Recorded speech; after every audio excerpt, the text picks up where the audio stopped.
Halo Bapak Ibu dan Saudara-saudara yang kasih Tuhan, senang sekali kita berjumpa kembali. Kita akan bersama-sama merenungkan firman Tuhan, tetapi sebelumnya mari kita berdoa. Terima kasih ya Tuhan untuk setiap penyertaan Tuhan di dalam kehidupan kami. Terima kasih karena Tuhan selalu menolong kami, Tuhan selalu melindungi kami, Tuhan selalu ada bersama-sama dengan kami. Jika sebentar kami akan bersama-sama merenungkan firman Tuhan, kiranya Tuhan memampukan kami untuk melihat betapa besar cinta kasih Tuhan, sehingga kami pun dapat mengasihi Tuhan dan mengasihi kami dengan meneladani kasih yang datangnya dari Tuhan. Terima kasih ya Tuhan, di dalam nama Tuhan Yesus kami berdoa, haleluya, amin. Bapak Ibu dan Saudara-saudara yang kasih Tuhan, bacaan hari ini berdasarkan Yesaya pasal 49, ayat 5 hingga ayat yang ke-15. Tetapi saya hanya akan bacakan dari ayat 5 hingga ayat yang ke-7. Yesaya pasal 49 ayat 5 hingga ayat yang ke-7 yang berbunyi demikian. Maka sekarang firman Tuhan yang membentuk aku sejak dari kandungan untuk menjadi hambanya, untuk mengembalikan Yakub kepadanya, dan supaya Israel dikumpulkan kepadanya. Maka aku dipermuliakan di mata Tuhan, dan Allahku menjadi kekuatanku, firman-Nya. Terlalu sedikit bagimu hanya untuk menjadi hambaku, untuk menegakkan suku-suku Yakub dan untuk mengembalikan orang-orang Israel yang masih terpelihara. Tetapi aku akan membuat engkau menjadi terang bagi bangsa-bangsa, supaya keselamatan yang daripadaku sampai ke ujung bumi. Beginilah firman Tuhan penebus Israel, Allahnya yang Maha Kudus. Kepada Dia yang dihinakan orang, kepada Dia yang dijijikkan bangsa-bangsa, kepada hamba penguasa-penguasa, raja-raja akan melihat perbuatanku, lalu bangkit memberi hormat, dan pembesar-pembesar akan sujud menyembah. Oleh karena Tuhan yang setia, oleh karena yang Maha Kudus Allah Israel yang memilih engkau. Demikian pembacaan firman Tuhan pada hari ini. Sungguh berbahagia kita yang diberikan kesempatan untuk mendengarkan, merenungkan, memelihara, bahkan diberikan kekuatan untuk melaksanakan di dalam kehidupan kita sehari-hari. Haleluya.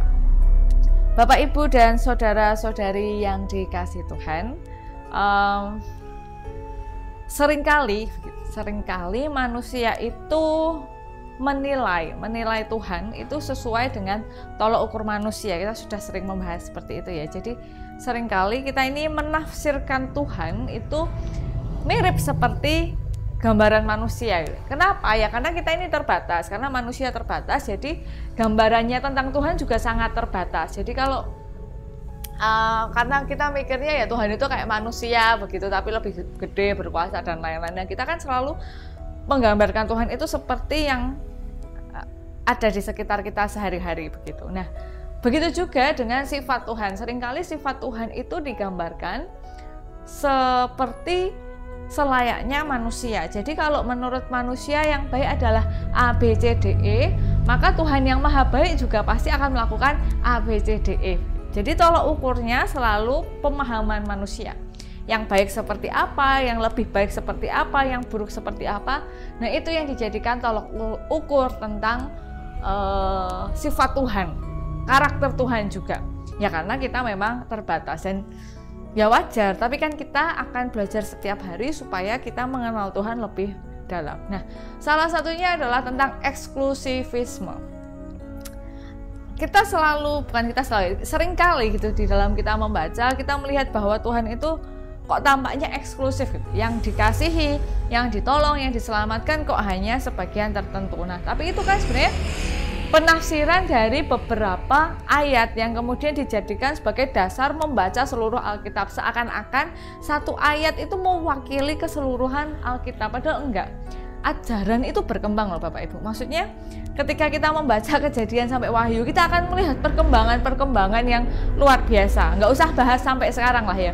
Dari Kejadian sampai Wahyu, kita melihat bagaimana tokoh-tokoh di Alkitab, ajaran-ajaran itu berkembang dengan luar biasa. Ada yang perkembangannya menurun, begitu. Ada yang nanti membaik. Karena itu kan dipengaruhi oleh perilaku manusia saat itu. Pelaku firman-Nya saat itu gimana? Kalau pelakunya baik, maka perkembangan ajarannya ini juga akan terlihat baik begitu. Tapi kok perilakunya bobrok-bobrok kan kelihatannya bobrok, dan ini dinamis sekali.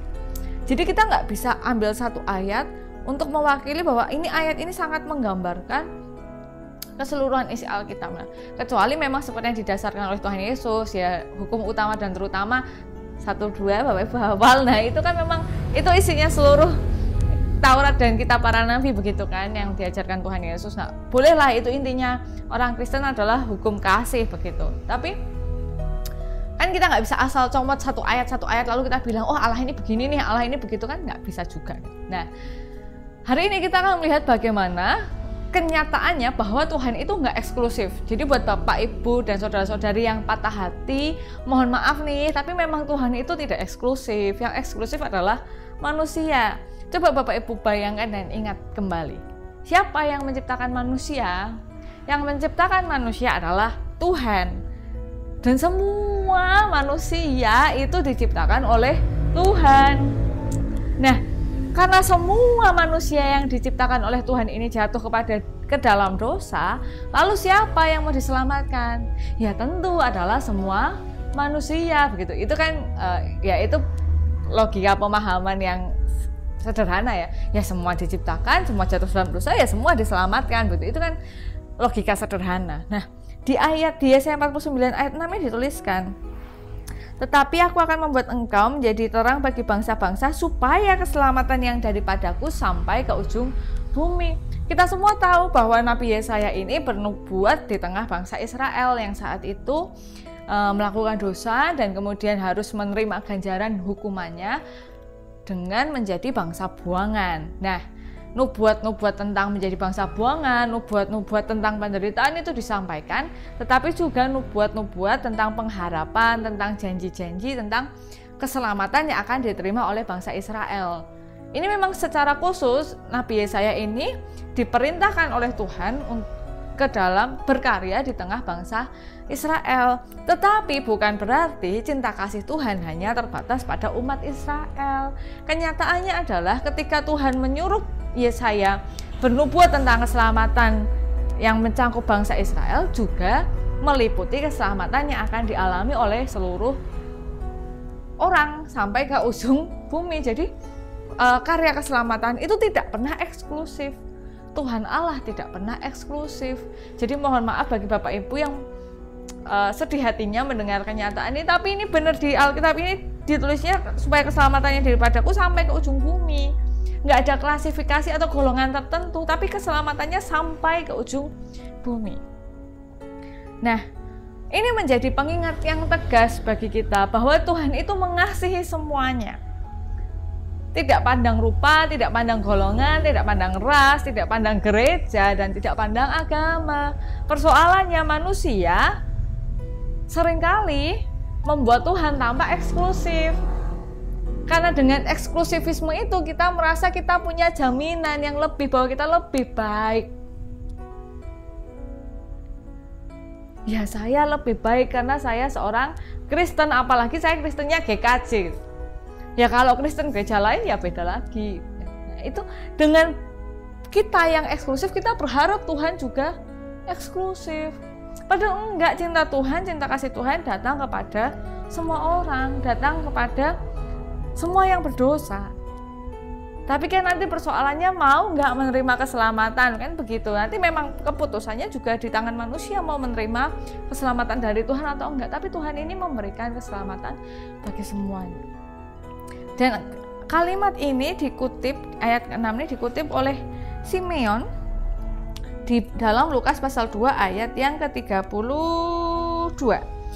Yaitu terang yang menjadi pernyataan bagi bangsa-bangsa lain dan menjadi kemuliaan bagi umat Israel. Jadi ini ketika bertemu dengan bayi Yesus. Nah, ini juga mengingatkan kita begitu Bapak, Ibu, dan saudara-saudari yang dikasihi Tuhan, bahwa Tuhan Yesus ini lahir, berkarya, disalibkan, menebus dosa, dan bangkit itu bagi semua orang. Persoalannya adalah mau nggak menerima keselamatan dari Tuhan Yesus, kan begitu ya. Nah, tetapi ini mengingatkan kita untuk mengasihi orang-orang tanpa mengkotak-kotakkan, untuk tidak menghakimi orang-orang, karena cinta kasihnya Tuhan pun tidak dikotak-kotakkan gitu kan. Ini semuanya diselamatkan. Nah, ini menjadi pembelajaran bagi kita. Ini sudah 2020 Bapak Ibu, kita sudah waktunya berhenti untuk menjadi eksklusif, apalagi di tengah pandemi seperti ini. Mau menolong ya menolong semua yang bisa ditolong, mau membantu ya membantu semua yang bisa ditolong, tidak perlu dikotak-kotakkan. Ya, yang penting kita adalah orang-orang yang dari GKJ dulu, yang penting adalah orang-orang Kristen dulu. Ya baik ketika misalnya semuanya sama ya, penderitaannya sama, semuanya sama, lalu kita mengutamakan dulu saudara kita, ya itu baik. Tapi kalau nggak sama gitu ya, jadi misalnya yang ini masih bisa bertahan, yang ini udah nggak bisa banget bertahan, tapi dia bukan dalam golongan kita gitu, yang menurut kita harus diutamakan, tapi dia lebih menderita, paling menderita. Nah, kita juga mengasihinya, menolongnya yang membutuhkan bantuan. Kita diingatkan untuk stop eksklusif. Tuhan itu tidak eksklusif. Tuhan itu mengasihi semua orang, menyelamatkan semua orang.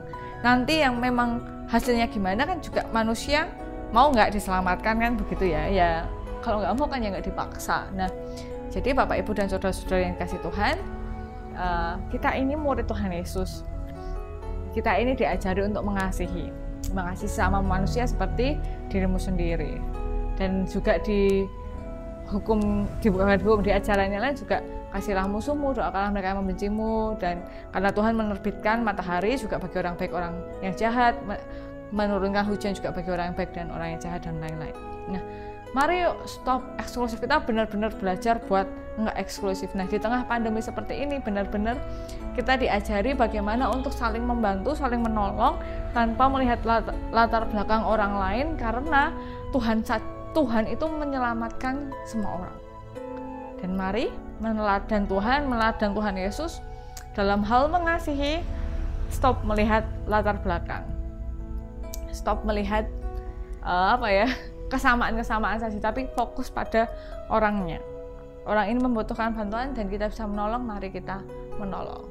Selamat menjalani kehidupan bersama Tuhan, selamat menjadi terang-terang juga di tengah gelapnya dunia. Tuhan Yesus memberkati. Mari kita berdoa. Terima kasih Tuhan untuk setiap penyertaan Tuhan di dalam kehidupan kami. Terima kasih karena cinta Tuhan sungguh luar biasa, dan ajari kami untuk meneladani cinta kasih Tuhan supaya kami juga dapat mengasihi Tuhan dan orang-orang di sekitar kami.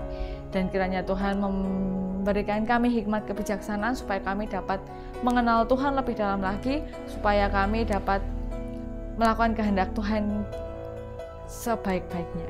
Terima kasih ya Tuhan, di dalam nama Tuhan Yesus kami berdoa, haleluya, amin. Bapak Ibu, demikian yang dapat saya sampaikan. Kiranya dapat menjadi hal yang baik bagi kita semua. Tetap jaga kesehatan, taati protokol kesehatan. Tuhan Yesus memberkati kita semua. Sampai jumpa.